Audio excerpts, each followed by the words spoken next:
সাল্লাম এবং যুব ও ক্রীড়া উপদেষ্টা আসিফ মাহমুদ সজীব ভুইয়ার সঙ্গে রাষ্ট্রীয় ভবনে যমুনায় আলোচনা সম্পন্ন হয় এবং মাননীয় প্রধান উপদেষ্টা জানিয়েছিলেন তার ধর্মীয় সংখ্যালঘুদের নিরাপত্তা, ক্ষতিপূরণ সহ ৮ দফা দাবি যথার্থ বাস্তবায়ন প্রসঙ্গে উদ্যোগ গ্রহণ করবেন। পাশাপাশি ৮% জনগোষ্ঠীর মধ্যে সকলের মতামত নিয়ে ৮ দফাকে চূড়ান্তভাবে সাজানোর পরামর্শ দেন, যেন তারা সকলের জন্য কাজ করতে পারেন। তার পরিপ্রেক্ষিতে দেশের পিছিয়ে পড়া দলিত, তফসিলি সম্প্রদায় থেকে শুরু করে আদিবাসী প্রতিনিধিদের সাথে যোগাযোগ স্থাপনের মাধ্যমে আমরা ৮ দফা সকলের দাবি যুক্ত করার চেষ্টা করি, যার ফলে ৮ দফা হয়ে উঠেছে ৮% জনগোষ্ঠীর অধিকার ও নিরাপত্তা নিশ্চিতের সনদ। সংশোধিত ও চূড়ান্ত ৮ দফা। ১. ক. সংখ্যালঘু সুরক্ষা আইন প্রণয়ন করতে হবে। বৈষম্য বিলোপ আইন প্রণয়ন করতে হবে। ২. সংখ্যালঘু বিষয়ক মন্ত্রণালয় গঠন করতে হবে। তার পূর্বে ক. সংখ্যালঘু কমিশন গঠন করতে হবে এবং বিচার ট্রাইব্যুনাল গঠন করে সাম্প্রদায়িক হামলায় তদন্তের মাধ্যমে দোষীদের শাস্তি প্রদান করতে হবে এবং ক্ষতিগ্রস্তদের ক্ষতিপূরণ ও পুনর্বাসন করতে হবে। খ. আদিবাসীদের জন্য ভূমি কমিশন গঠন করতে হবে এবং পার্বত্য চট্টগ্রাম চুক্তির যথাযথ বাস্তবায়ন করতে হবে। ৩. গণপরিষদের নির্বাচনে পৃথক নির্বাচন ব্যবস্থা অথবা জনসংখ্যা আনুপাতিক হারে সরকারকে সংসদে জনপ্রতিনিধিশীল সকল সংস্থার অংশীদারিত্ব ও প্রতিনিধিত্ব নিশ্চিত করতে হবে। ৪.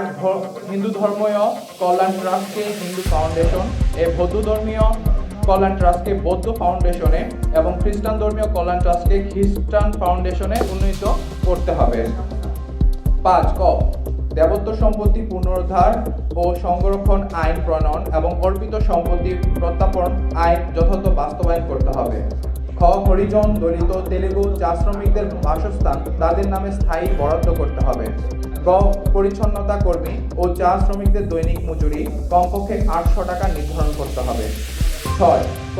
সরকারি বেসরকারি বিশ্ববিদ্যালয় ও বিশ্ববিদ্যালয়ের কলেজে সংখ্যালঘু শিক্ষার্থীদের জন্য উপাসনালয় নির্মাণ এবং প্রতিটি হোস্টেল প্রার্থনা কক্ষ বরাদ্দ করতে হবে। খ. সংবিধানের ২৯(৩) ক অনুচ্ছেদের আলোকে তফসিলি সম্প্রদায়ের জন্য সুযোগ সুবিধা নিশ্চিত করতে হবে। ৭. ক. সংস্কৃত ও পালি শিক্ষা বোর্ড আধুনিকায়ন করতে হবে। খ. আদিবাসী সহ সকল ভাষাভিত্তিক জনগোষ্ঠীর মাতৃভাষা ও সংস্কৃতি সংরক্ষণ ও বিকাশের উদ্যোগ নিতে হবে। পরিশেষে বলতে পারি, সর্বশেষ ৮. শারদীয় দুর্গাপূজায় ৫ দিন, ইস্টার সানডে ১ দিন, প্রবানরণা পূর্ণিমায় ১ দিন, বৈশাখীতে ১ দিন সরকারি ছুটি ঘোষণা করতে হবে। ধন্যবাদ সবাইকে। ধন্যবাদ।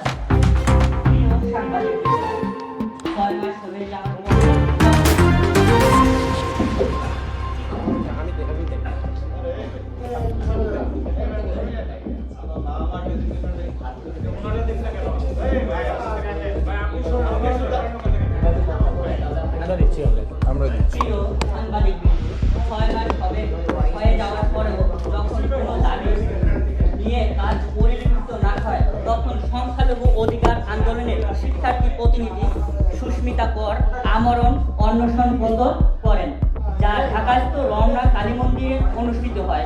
এ বিষয়ে আমরা প্রায় সকল গণমাধ্যমকে জানিয়েছিলাম, কিন্তু অত্যন্ত দুঃখের বিষয় হচ্ছে কোনো জাতীয় গণমাধ্যম এ বিষয়ে যোগাযোগ করতে দেখা যায়নি।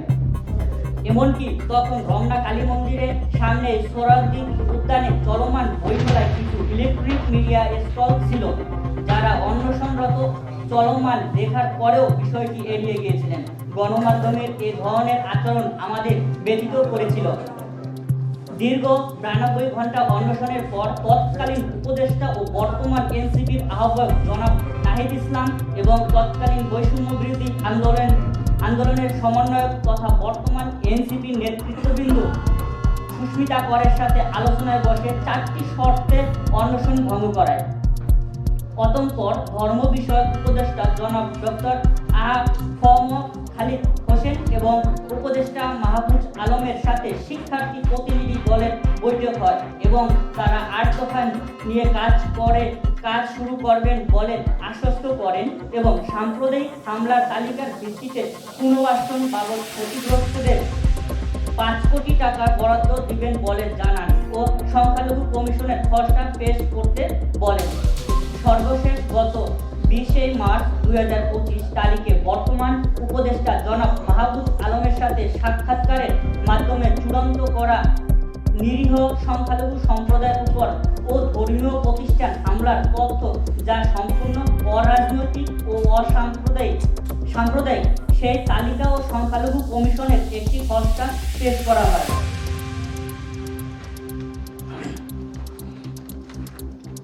পরবর্তীতে ধর্ম বিষয়ক উপদেষ্টা জনাব ডক্টর আ.খ.ম.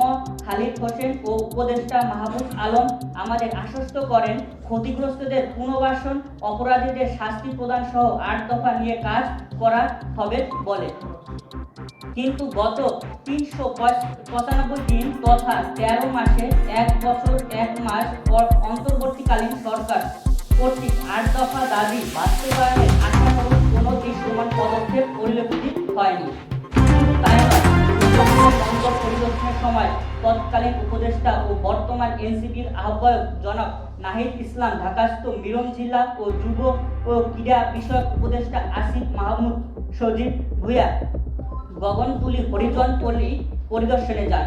কিন্তু দুঃখের বিষয়, শেখ হাসিনা সরকারের সময় নিপীড়নের শিকার হরিজন সম্প্রদায়ের বাসস্থান সমস্যার এখনো কোনো সমাধান হয়নি। দুর্গাপূজার সময় তাঁতিবাজার পূজা মণ্ডপে হামলার শিকার 5 জনের জন্য সরকারের পক্ষ থেকে বিনামূল্যে চিকিৎসা ব্যবস্থা করা হলেও সিসিটিভি ক্যামেরায় দৃশ্যমান থাকার পরেও গ্রেপ্তার হয়নি হামলাকারী। পাহাড়ে আদিবাসী মেয়ে ধর্ষণের ঘটনা শুনতে শুনতে আমরা যেন এখন অভ্যস্ত। জাতীয় ঐক্যমত কমিশন সহ কোনো সংস্কার কমিশনে দেখা যায়নি সংখ্যালঘু সম্প্রদায়ের প্রতিনিধি।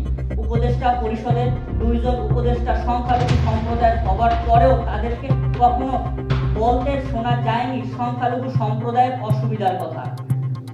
ঐক্যমত কমিশনের কোনো রাজনৈতিক দলকেও প্রশ্ন করতে দেখা গেল না। 8% জনগোষ্ঠীর কোনো প্রতিনিধি না থাকলে তাদের বাদ দিয়ে কিভাবে ঐক্য গঠন হয়?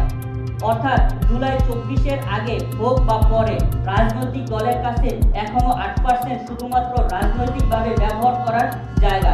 তাদের অধিকার নিয়ে সচেষ্ট হতে দেখা যাচ্ছে না কোনো রাজনৈতিক দলকে। সেক্ষেত্রে এমন অবস্থা চলমান থাকলে 8% জনগোষ্ঠীকে নিজেদের অস্তিত্বের জানান দিতে ভবিষ্যতে নির্বাচনের সময় ভোট কেন্দ্রে বয়কটের সিদ্ধান্ত নিতে হতে পারে।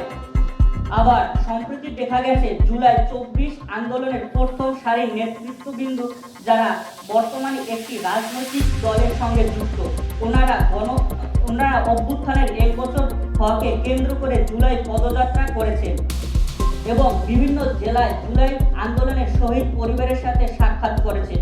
তবে দুঃখজনকভাবে ওনারা কোনো সংখ্যালঘু শহীদ পরিবারের সাথে সাক্ষাৎ করেছেন বলে দৃশ্যমান হয়নি। বৈষম্য বিরোধী আন্দোলনের প্রথম সারির প্রতিনিধিদের থেকে এমন বৈষম্যমূলক আচরণ আমাদের আরও হতাশায় ফেলেছে। একই সাথে সংখ্যালঘু সম্প্রদায়ের প্রতি সংহিতার ঘটনার জাতীয় গণমাধ্যমের নিরাপত্তা ও দুঃখজনক। বিভিন্ন জাতীয় গণমাধ্যম যেখানে সকল শ্রেণী পেশাভেদে জুলাই শহীদ পরিবারের চিত্র তুলে ধরেছে, সেখানে আমরা পাইনি সংখ্যালঘু 9 শহীদের পরিবারের কোনো সাক্ষাৎকারতা। বারংবার আমরা শুনে এসেছি আমরা যেন নিজেদের সংখ্যালঘু না ভাবি, অথচ সকল ক্ষেত্রে বৈষম্য স্বীকার করে আমাদেরকে চোখে আঙুল দিয়ে দেখিয়ে দেওয়া হয় এই দেশে আমাদের সংখ্যা কম, আমরা সংখ্যালঘু।